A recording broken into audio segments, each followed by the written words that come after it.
In first grade, we started noticing what looked like very significant depression, especially in a first grader. It kind of stands out. Through a lot of different avenues, we tried looking at our parenting skills, we tried therapy for Sarah, we tried therapy for us, and eventually the idea of medications was introduced and the talk of a mood disorder, and then this was right around the time that the bipolar child book came out, so we were given that and it was like, wow, this sounds a lot like us. I kind of just felt like I couldn't get out of bed, not that I didn't want to, but I couldn't even have the will to try and do it. I couldn't even process thinking about school because I couldn't process brushing my teeth. The mania, came and went. There would be times that, everything had to be in a certain order, and it maybe didn't make sense to someone else, but to me it was absolutely in order, and if it was moved, that would really bother me. Or I would, stay up late just feeling restless and, do somersaults back across the floor of my room, just couldn't stop because I had to be moving.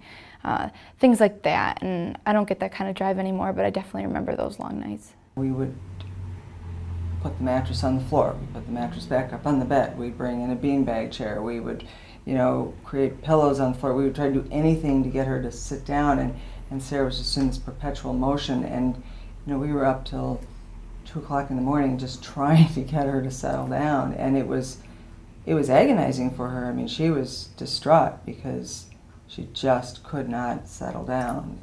Thankfully, I said once, we got that part of the medication settled, that seemed to go away, and we started on the path of treating Sarah's illness and the way it manifested in behaviors with a long laundry list of medications, and had very mixed results. Sometimes something would work for a little while, then it wouldn't.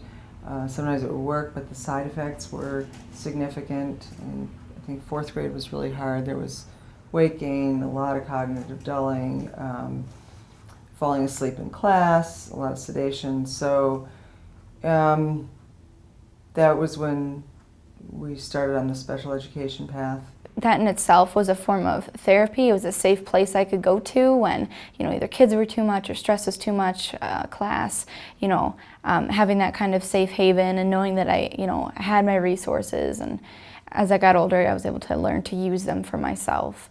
But it was a point of necessity. I mean, you can't do it on your own. I had quite a heated debate with some of the special education teachers who felt that, this was nobody else's business and, we shouldn't say anything about it.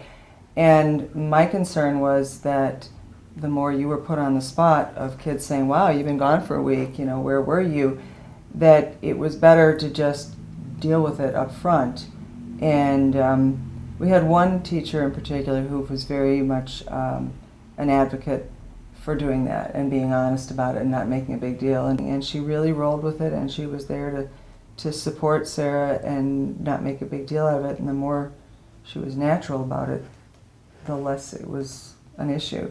Continued really through middle school, most of the struggle was at that point with depression. And there were, every fall, you kind of could see Sarah going down the rabbit hole. And once we got to a certain point, there was no pulling her back, and we just had to kind of ride it out. And she missed a lot of school. And every fall we would try to plan and try something new and hope it would work. And when I got into high school, I met with the school social worker, and she was a lot different than any of the therapists my parents had introduced me to. And I instantly had a relationship with her, and that was a great experience for me. But I looked at it more as, okay, this is just someone that I can talk to, and they're not going to tell anyone. What was difficult and will always be is not every teacher is understanding. They aren't required to have full knowledge on that like a guidance counselor or someone with a degree in special education is. So depending on the class, I didn't always have a teacher that was okay with me walking out of the room, and there were times that I had to get my mom or another teacher involved saying, hey, look, this is in her IEP, she's allowed to walk out. It really wasn't until sophomore year in high school when things started to turn, and had really 3 years of reasonable stability. And Sarah really excelled in school, graduated with high honors, went off to college and had a few bumps along the way, but things have really, really stabilized. And it, I think, has become more of a anxiety, occasional panic attacks, and the depression component were the more of what we saw. We really never saw the mania again after we started on lithium back in 4th grade. College was a new ballpark. I was able to make friends. I was able to start over. I was at a reasonably, healthy place, and I could tell, it was something that was setting me apart. And, at that point, I kind of made a decision to, I knew that the rest of my life I wasn't going to be able to walk out of a room. I knew in my career path I was going to have to take tests, and I wasn't going to be able to be like, I need extended time. And so I figured out a way to make it work. To this day, I still struggle with tests.